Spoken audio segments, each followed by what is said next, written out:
Shalom sahabat muda, senang kembali hadir menyapa sahabat muda sekalian melalui acara Youth for Christ. Saya Pendeta Martin Hutahayan dari Gereja Kristen Jawa Jakarta, anggota PGIW DKI Jakarta.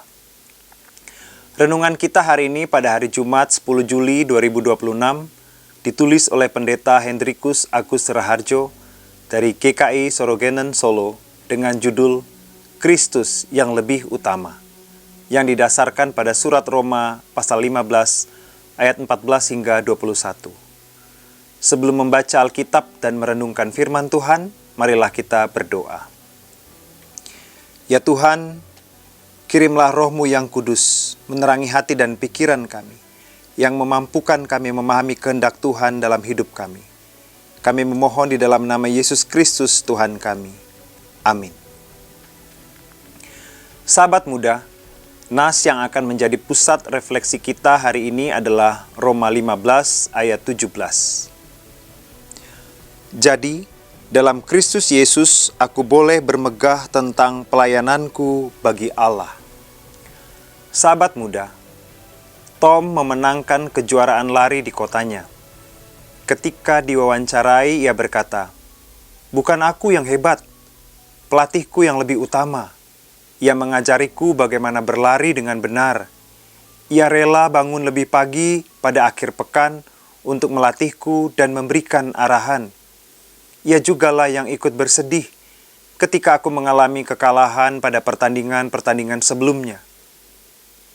Inilah bentuk kerendahan hati Tom. Ia seharusnya dapat menyombongkan diri, tetapi ia ingat karena siapa ia bisa menjadi juara. Kepada jemaat Kristen di Roma, Rasul Paulus menjelaskan bagaimana perjalanan pelayanannya. Dalam perjalanan pelayanan inilah, ia melihat karya Kristus yang luar biasa dalam hidupnya. Dengan demikian, ketika ia berhasil memberitakan Injil di banyak tempat, Paulus menyadari bahwa semua itu bukan karena kekuatan, kepandaian, atau keahliannya. Ia mengatakan, "Di dalam Kristus aku boleh bermegah atas pelayananku bagi Allah." Pernyataan Paulus ini memperlihatkan kerendahan hatinya untuk mengakui bahwa Kristuslah yang terutama untuk dipermuliakan. Di dalam Kristuslah Paulus mampu melakukan penginjilan di berbagai tempat. Sahabat muda, dalam hidup ini mungkin kita pernah mengalami keberhasilan. Melalui keberhasilan itu, kita diingatkan bahwa semua pencapaian yang diraih terjadi karena campur tangan Tuhan dalam hidup kita. Seperti Rasul Paulus, kita dipanggil untuk melihat karya Tuhan atas setiap keberhasilan yang kita raih. Semua terjadi karena anugerah Tuhan dan menjadikan Tuhan sebagai yang terutama dalam setiap keberhasilan yang kita peroleh. Mari kita berdoa. Syukur kepadamu ya Allah untuk semua anugerah yang Engkau anugerahkan dalam hidup kami. Tuntunlah kami mensyukurinya dan tetap rendah hati. Di dalam nama Yesus Kristus kami berdoa. Amin.